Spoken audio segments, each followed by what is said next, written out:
There is now overwhelming evidence that Apple's new fully redesigned 14 and 16-inch MacBook Pros will be announced at Apple's WWDC event on June 7th. Now I know you might think I'm crazy, but hear me out. There are so many puzzle pieces that have finally come together, which I'm gonna show you in this video. So just like before, when I called the iMac release a week before the April event, I'm gonna do it again and just call it. Apple's new redesigned MacBook Pros will be announced at their WWDC event, and if I'm wrong, I will be shaving my goatee, which thankfully was spared last time. So if you want a chance to see that, subscribe right now to help us reach our goal of 1 million subscribers by the end of this year. But with that said, let's quickly go through the history of leaks and rumors for these redesigned machines before I get into the overwhelming evidence for the new MacBook Pros coming at WWDC. The 14-inch MacBook Pro has been rumored for literally over a year now, ever since Ming-Chi Kuo mentioned it back in March of 2020 as one of Apple's next mini LED products. And that's very important because Apple has already revealed the mini LED iPad Pro with insanely impressive display performance, and analysts are expecting that same tech to come to the redesigned 14 and 16-inch MacBook Pros as well, with TrendForce claiming that they're launching in the second half of 2021, which begins in July. And after those initial reports that we got last year, we continue to get report after report of these new MacBook Pros coming with mini LED displays as soon as July 2021, which many analysts agreed on. And then last month, Nikkei Asia reported that the mass production of the new redesigned MacBook Pro models will not happen until the second half of 2021, which really makes it seem like they're not coming until at least fall. But due to recent revelations that were just revealed, I think that they're coming sooner than we thought. Literally just this morning, we got a groundbreaking report from the same Nikkei Asia publication claiming that the next generation Mac chip has already entered mass production this month, destined for the redesigned MacBook Pros. Now I know that the article says the M2 chip, which is causing a bunch of confusion in the comment section because all of us are expecting the M1X chip, not the next generation M2.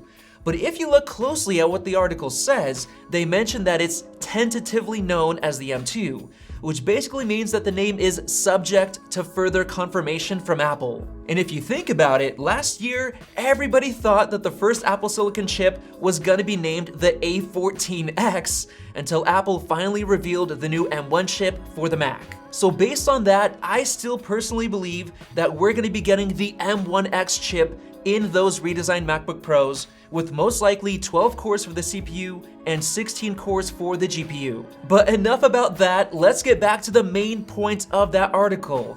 The upcoming M1X chip has already entered mass production, like right now. So here is the main question that we need to think about. If Apple's pumping these chips out right now, why would they have them sitting around on shelves for months until some Apple event in the fall? Because first of all, we know that these MacBook Pros are gonna be a huge deal, and they definitely deserve some screen time at an official Apple event. So if they don't show them off at WWDC, the next event would most likely have to be either in October or November, since September is never focused on Mac products. It's just iPhones, Apple Watches, and stuff like that. So why would Apple start mass production of the M1X right now and have them sitting and waiting around until October or November? It just doesn't make sense. And that's why I'm calling an announcement at WWDC. But wait, I've got a whole lot more evidence that points to this actually happening. Last year in September, DigiTimes reported that mass production for the A14X chip,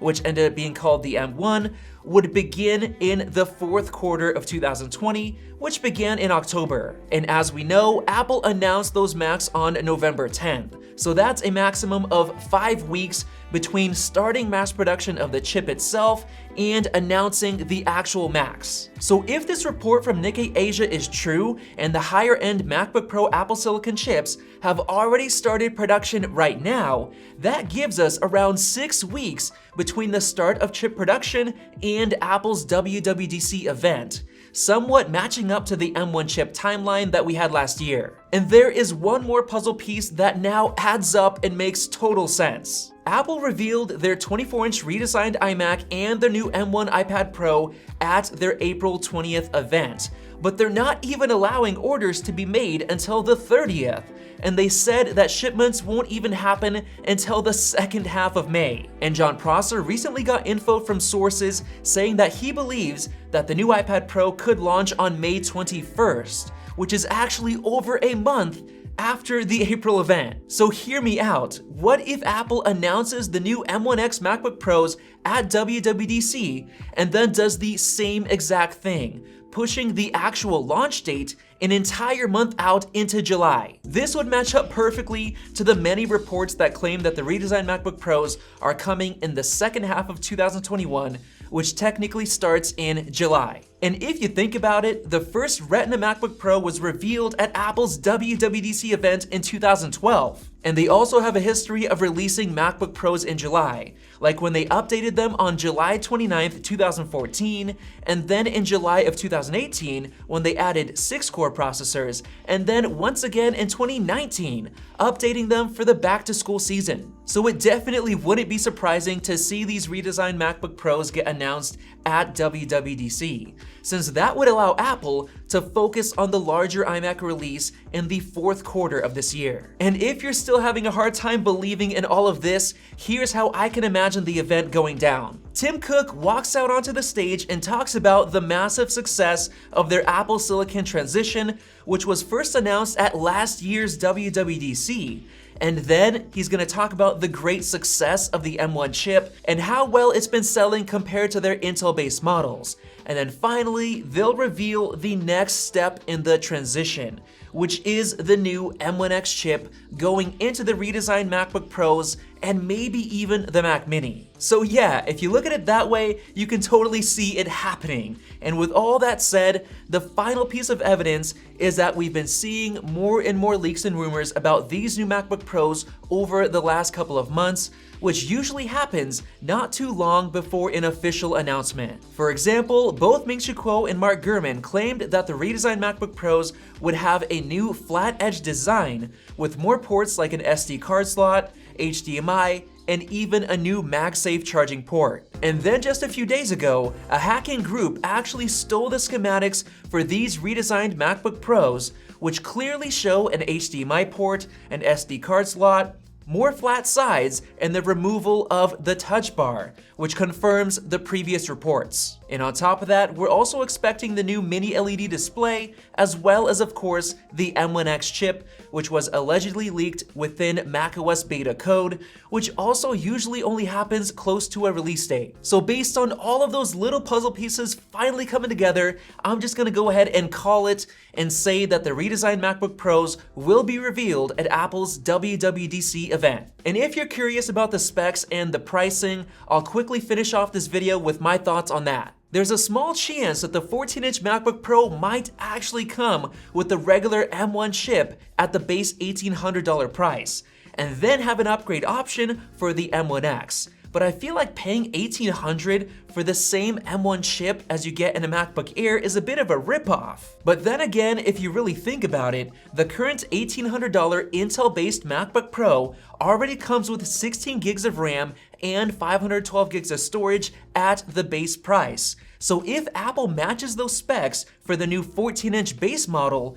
you're really only paying $100 more for the new redesign and the new display compared to a similarly configured current M1 MacBook Pro, which isn't that bad at all. So the M1 chip in the base 14-inch is still a possibility. And then of course, the 16-inch MacBook Pro will get the M1X at the base $2,400 price, but either way, I'm expecting new redesigned MacBook Pros at WWDC. And if you totally disagree with my speculation and reasoning, let me know down in the comment section below. But if you agree with me, click that circle above to subscribe for more videos like this one. Check one of those two out right there. Thanks for watching, and we'll see you in the next video.